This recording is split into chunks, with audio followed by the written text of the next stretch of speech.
ამ შინაარსში ქართულ სუფრასთან მიმართებაში რომ ჩავლენ, იცი რას აღმოაჩენენ? რომ ქართული სუფრა სანამ არსებობს ეს ტრადიცია, მანამ სიტყვის თავისუფლებას არაფერი პრობლემა კი არა, აი არ გადაშენდება სიტყვის თავისუფლება ამ ქვეყანაში რა.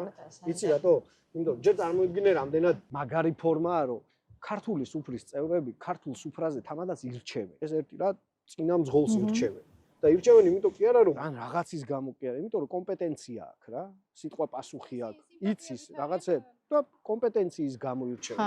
კომპეტენციის გამო რომ ვიღაცას რაღაცაში ირჩევ, ამაზე დიდი ნაბიჯი მე მგონი არაფერი არ არის. ამის მერე ნახე რა ხდება.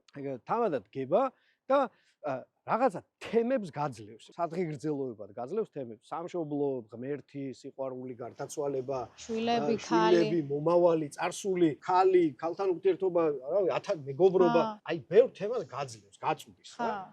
და შენ როგორც ქართული სუფრის წევრს, არათუ საკუთარი აზრი უნდა გაგაჩნდეს ამ ყველა საკითხზე. წარმოიდგინე რა ამხელა აზროვნება გჭირდება. ამ ყველაფერზე შენი აზრი გქონდეს. არამედ ვალდებული ხარ ეგ აზრი დააფიქსირო. ვალდებული ხარ რომ შენი აზრი დააფიქსირო. ის ღვინოს ვერ და ქართულ სუფრაზე. და წარმოიდგინე ეს რამდენად დიდი, რამდენად მასშტაბურია თავისი შინაარსი. ხელი სახელმწიფოა იმ ო, წარმოიდგინე რამდენად მასშტაბური რამეა და დემოკრატიული. თან რა არის, ნახე.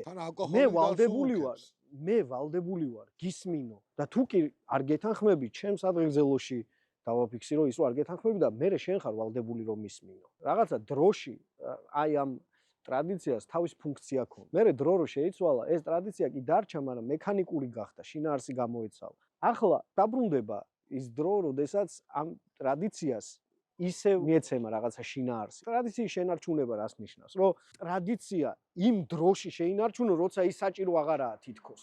მაშინ ხდება შენარჩუნება, თორე როცა საჭიროა, მაშინ ისედაც არის. აი მაშინ უნდა შეინარჩუნო და თუნდაც მექანიზაციის ხარჯზე რა.